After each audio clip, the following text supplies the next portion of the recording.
Hey, what's up everyone? It's Dolbeck.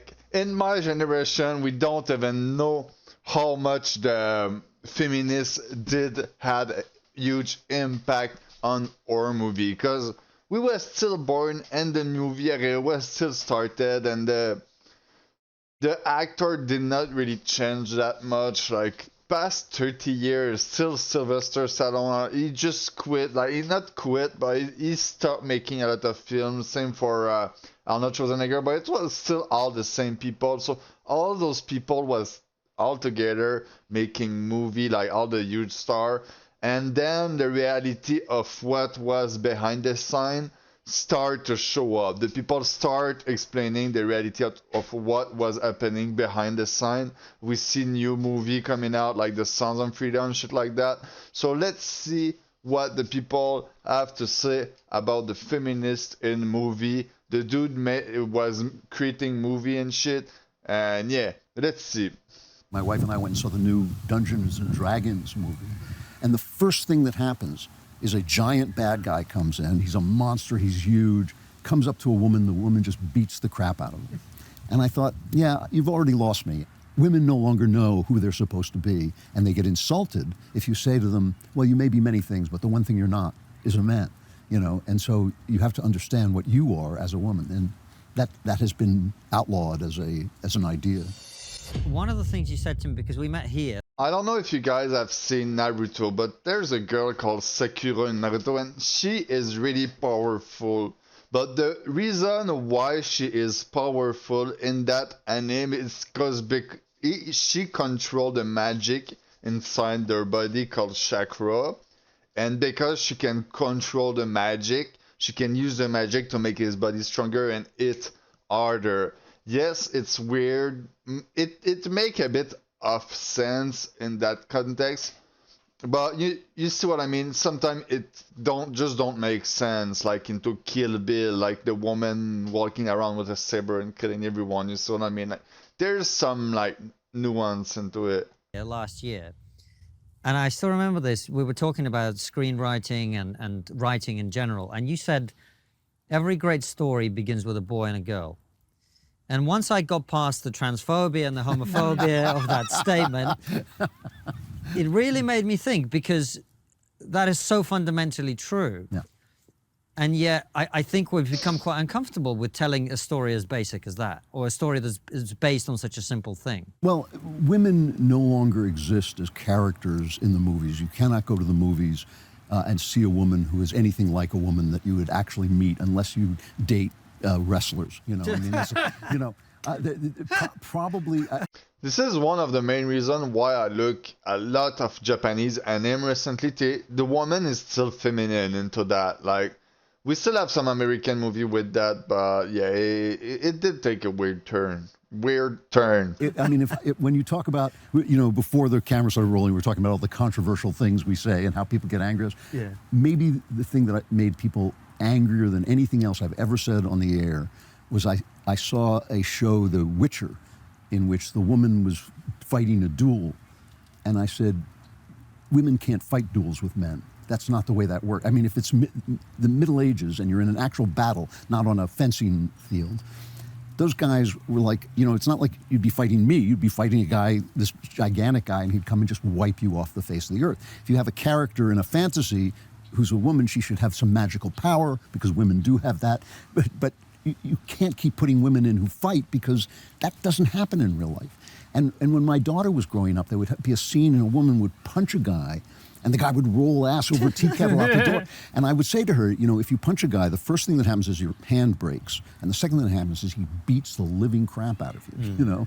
And so don't ever think that that's a real thing. So feminism destroyed the character of the woman. And yet that's what stories are about. They're about whether a woman can be womanly enough and whether a man can be manly enough to keep life going, to keep the planet, you know, the human race continuing. And in telling that story, you are telling an essential, what's called a psychomachy, the inner battle that we all fight to bring together the pieces of ourselves, because we all have female and male elements, and when you put those together, you are getting something like the image of God, in which we are made. And so that story is the story. And once you lose that story, you're not telling any story at all. And it really is interesting. I mean, I went just the other day, my wife and I went and saw the new Dungeons and Dragons movie. And the first thing that happens... Man, there's some wind, man. This is pretty hard to record outside, for sure. Is a giant bad guy comes in. This is a classic scene, because this is the scene where Brad Pitt is reading the script and says, oh yeah, I want to play that part. Bad guy comes in, he's a monster, he's huge, comes up to a woman, the woman just beats the crap out of him. And I thought, yeah, you've already lost me, the rest. And in fact, the film is entertaining, it's beautiful, but it's dead inside. It has no inside, because that character, that female character, women no longer know who they're supposed to be, and they get insulted if you say to them, well, you may be many things, but the one thing you're not is a man, and so you have to understand what you are as a woman, and that has been outlawed as an idea. And it signifies something in the culture to me, that very basic, it's the core, it's like a house without a foundation. Right. Well, I wrote this book, The Truth and Beauty, and in it I have a chapter on Frankenstein by Mary Shelley. And I point out that when people read Frankenstein, it really starts the science fiction genre. She basically invents the modern science fiction genre. And when people read that, they always say, well, Frankenstein wanted to be God. He wanted to create life. And Mary Shelley herself said this. And I thought, no, men do create life. Men and women do create life. He wants to replace not God. He wants to replace the mother. He wants to create life without a woman. And that is, to a large degree, what science fiction is about. And to a large... I did not see that on this aspect. See what I mean? Bam. An even larger and worse degree, what science is about. It has been a long attempt to eliminate the fertility and the difference of women, because men are afraid of that power. And that's what Mary Shelley, I thought, foresaw. That, if you think of a movie like The Terminator, the machines take over and the people rebel. So how do they stop the rebellion? They go back in time to kill the hero's mother. And if you watch that first brilliant film, the woman they want to kill, she has nothing special about her except she's a girl. That's her superpower, And they know they've got to kill her because the machine world depends on women being taken away. This is, just right this moment, people were yelling at me on Twitter because I said we should boycott Anheuser-Busch for putting a boy pretending to be a girl on one of their beer cans. And they said, oh, this is such a small thing. Why are you getting so upset? This is everything. This is everything. The role of women in a society who, after all, create humankind, is everything. And that's why societies that have freer women, who liberate women, who have respect for women, that's why they thrive. And societies that don't get stuck in a kind of medieval half-life. And it's important because soon there'll be machines that give birth.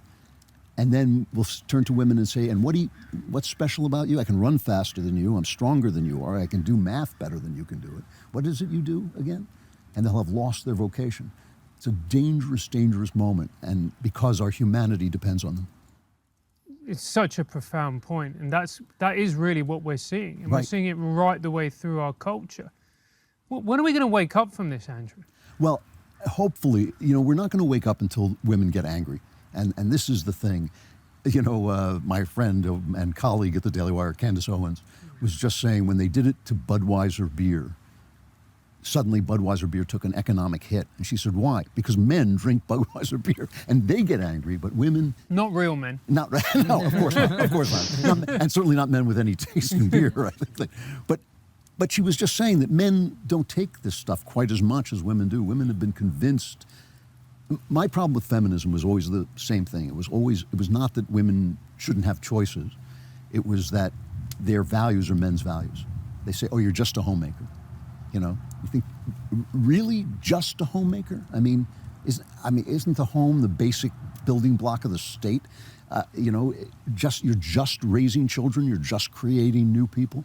That has been the feminist archetype from the very beginning. Simone de Beauvoir said women should not be allowed to stay home and raise their kids because too many women will choose to do that. And they have been convincing women that this is a minor thing. This is being thrown out of the society. So when you say, how long will this last? The answer is until you start to have women saying, wait a minute, we've been duped. We've been duped out of ourselves. And you're starting to see it now. I mean, we were talking about Mary Harrington, who's just this brilliant, Oxford-educated thinker, and she had a baby. She was totally in with the left, had a baby, and she thought, no, I actually kind of like this. I actually kind of want to do this. And when more thinking women have that kind of courage... I'm lacking battery, man. Holy shit. All right. You'll have ideas trickling down that will counter feminism, because feminism has just been a mistake. It has made everybody miserable. you wonder why I get it. I wonder why people get upset at you on Twitter. This is just a hardcore reality. People who are mad at this are probably those same feminists who try to just destroy the whole fucking world, and they don't care about kids, they only care about themselves, their career, and they don't care about the whole fucking world around them. They just destroy, and they sleep everywhere. They put some malady, sexual transmissible malady everywhere, and yeah, we are trouble because of them. So right now, one of the biggest problems in the society is the woman, and it starts since the kindergarten. So yeah, the feminists destroy the society since a long time in Canada. I have one uncle and I have one... So the feminist movement started since a long time, and it's really destroying the Canada to the fucking source. Even in my family, my grandmother had 5 children, and on those 5 children, there is 2 of them that just never got any children. There's one guy, he's like 57, he have no children, and there's a woman, 56, she have no children, and yeah, on 5 kids, there's 2 that have no children. So it started since a long time, and now it's just going worse and worse, and now even the children population is going low. Like my parents had only 3 children, and they for sure don't want more. Like, I said to 5 to 3, it's a 2 less, not 1. So yeah, and the life is way easier than it was. So it's not because the life is harder or something like that.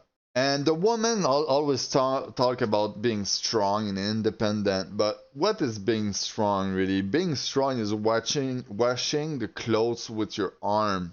You're using a wash machine to wash the clothes. It don't make you strong. So nowadays the women are even weaker than they always been, and they claim that they are stronger, but it's just fake, and they play with your mind. Peace out.